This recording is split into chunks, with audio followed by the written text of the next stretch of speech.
咁啊，今日咧佛門警訊2.0咧，我哋會講一個比較趣味性嘅話題啦。咁究竟點解我哋漢傳佛教嘅出家人會姓釋嘅咧？點解呢個係獨有嘅咧？點解你唔會見到其他西藏嘅佛教啊，或者係原始佛教啊、南傳佛教會有人姓釋嘅咧？咁啊，事緣點解會有呢個題材咧？就係幾日之前啦。咁啊，銀行咧就發生一件好得意嘅嘢嘅。咁就有一位嘅出家人咧就去開戶口，咁銀行經理就非常之殷勤去招待佢啦。咁但係咧就係稱呼佢做釋先生喎。咁嗱，呢個稱呼咧係唔啱嘅。咁點解咧？嗱，咁我哋知道咧姓名學咧其實都幾係一個學問嘅。好似你見到啲回教徒啦，嗱，我哋最識嗰個就係賓拉登啦、本拉登啦，即係拉登啦，我哋嗰個恐怖分子。咁佢嗰個本字咧，嗰個賓咧就係話咧係邊個人個仔？賓拉登、本拉登嘅意思咧就係話呢個人咧係拉登個仔。咁即係拉登先生個仔咧，就係拉登啦咁樣。咁我哋點解中華嘅出家人、漢傳佛教嘅出家人係會姓釋嘅咧？而呢個做法咧，你唔會喺其他嘅佛教宗派度見到嘅喎。藏傳佛教冇人姓釋嘅，咁你亦都唔會見到原始佛教嘅僧人咧係姓釋嘅。你都會叫佢做阿贊啊，或者叫佢龍坡啊咁樣，但係唔會有姓釋嘅。咁姓釋嘅呢個來由咧，就係都係我哋中國嘅文化產物嚟嘅。咁就係源於東晉嘅道安法師。咁道安法師咧，咁佢就係根據乜嘢係要令到所有出家人都係姓釋嘅咧？咁就一定係有根有據噶啦。咁呢個咧就係我哋嘅增一阿含經。嗱，我哋大家都會知道咧，阿含經咧其實就係原始佛教入邊嘅一個經文。咁到而家為止咧，原始佛教咧係唔會念其他嘅經嘅，佢哋都係會遵從翻佛陀咧最早嘅教導。咁所以阿含經啊、集阿含經啊、增一阿含經啊，都係佛陀佢嘅親自嘅講法嘅。咁所以道安法師咧就係用翻呢個最正統嘅出處啦。咁入邊係點樣講嘅咧？就係咁講嘅：四河入海，無復河名；四姓出家，同稱釋氏。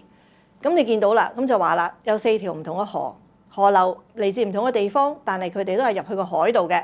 咁即係話萬法歸宗，所以大家咧都係要姓釋嘅啦。咁呢個講法咧，就當時係由東晉時期咧就廣泛受到接受嘅。咁從嗰陣時開始咧，中華嘅出家人就無論係你係尼師啊，或者你係一啲嘅僧人啊，你都係會姓釋噶啦。咁而呢一個做法咧，當時亦都係普及到去日本啦，甚至係韓國。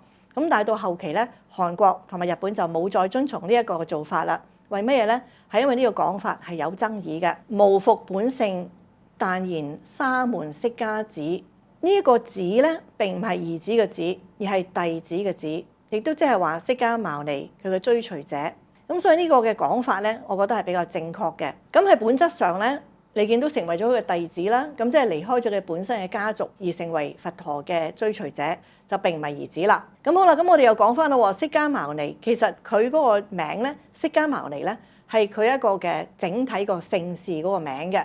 咁我哋而家只係取咗佢嗰個釋字，咁但係如果你要講佢完整嘅姓氏咧，就應該係釋迦牟尼嘅。咁但係你唔會見到嗱，即係譬如我哋咁講啦，有釋永信啊，有釋智慧啊，有釋智定啊，你唔會見到係釋迦牟尼一點永信咁噶嘛。咁所以咧，其實如果講話個整個姓氏嘅承傳咧，亦都係唔係完整嘅，因為佢係姓釋迦牟尼而唔係姓釋咁樣嘅。咁但係呢個都係幾咁有趣啦。咁越南咧而家都仲係會有一啲嘅出家人咧，都依然係會姓釋嘅。咁但係香港啊當然啦。咁啊講翻香港嘅情況咧都得意嘅，原因就係話咧唔係所有嘅出家人咧，佢哋咧喺身份證上邊都改咗姓釋嘅。咁有好多嘅人我哋會知道啦，即係譬如佢識乜嘢大師咁樣啦，但係佢個身份證有好多都改咗嘅。正規咧喺身份證上面咧都係改咗係釋智定咁樣。咁但係咧亦都有啲係冇改嘅。嗱，我哋頭先所講個釋智定咧，其實佢冇改嘅，佢個身份證上面咧都仍然係龍恩來嘅。咁有個普遍嘅現象咧就係話，有一啲人咧，佢係唔想俾人知道咧，佢係出家人，因為除咗頭先我所講銀行經理啦，可能真係比較係外國讀書翻嚟，佢竟然咧就會叫嗰個大師做釋先生。咁但係如果係知道嘅，或者係對啲文化有了解咧，都會叫做釋大師啊，或者係釋法師，就唔會叫做釋先生。咁但係因為好多銀行業務啊，甚至係買樓啊、股票啊呢啲咧，咁有啲人咧。譬如出家人咧，就未必係想咧俾人知道佢出家嘅身份，擁有咁多物業、咁多基金啦。咁所以咧，佢就唔會喺身份證上面改名，就用翻佢自己嘅本名。咁頭先所講嘅嗰個好出名嘅釋智定咧，佢係會用翻佢自己個名龍恩來咧去開銀行戶口啦。咁呢個咧都係比較我哋香港一個奇特嘅現象。咁啊，當然我哋只係會有釋先生啦，即係最多俾你叫錯都係最多係叫錯釋先生嘅啫。因為出家人係要獨身噶嘛，咁所以咧你一定唔會見到有釋太太啦。咁喺我有生以嚟，我第一次聽見有人俾人叫釋太太咧，咁都係喺定位子嗰件事俾人揭發之後。咁嗰陣時咧就有一個好頑皮嘅《蘋果日報》嘅記者叫 Carol， 佢就喺呢個門口嗰度就等緊釋字定翻嚟啦。咁嗰一日咧，佢應該就喺入境處嗰度俾人拘捕咗之後咧，就保釋翻嚟嘅。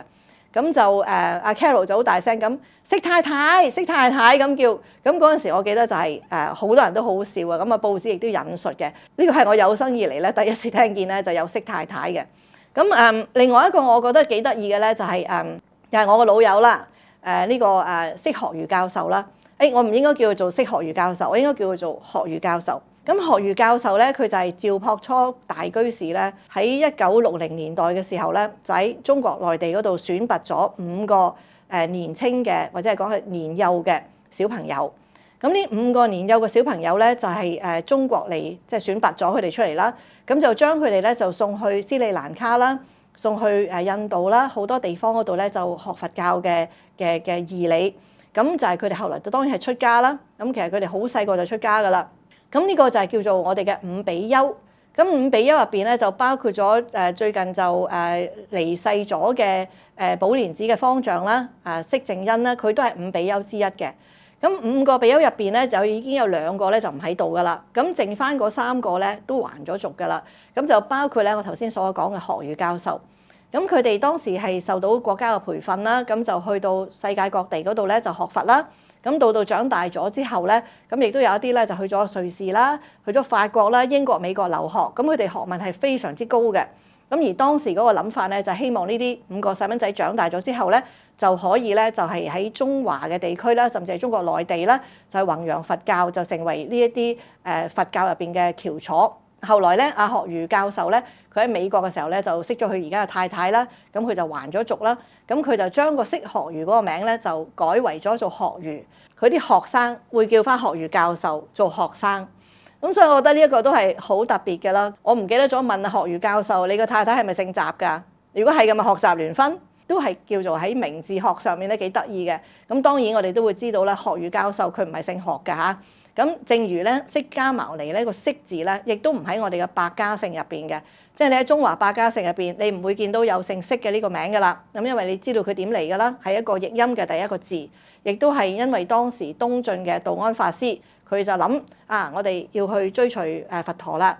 咁我哋既然都係無復本性啦，咁不如我哋就成為佢嘅屋企人啦，就成為呢個釋家嘅一個部分啦。咁係咁樣嚟嘅，咁所以並唔係一個中國嘅姓。咁當然姓學嘅都唔係啦。咁呢個係一個比較得意啲嘅我哋叫做中華嘅特色啦。我諗其實都有好多種特色嘅，咁就係2個比較大嘅特色啦。第一個就係冇其他嘅支派係會食素噶啦。咁好似你藏傳佛教啦、南傳佛教啦，即係原始佛教啦，佢哋都唔會食素噶啦。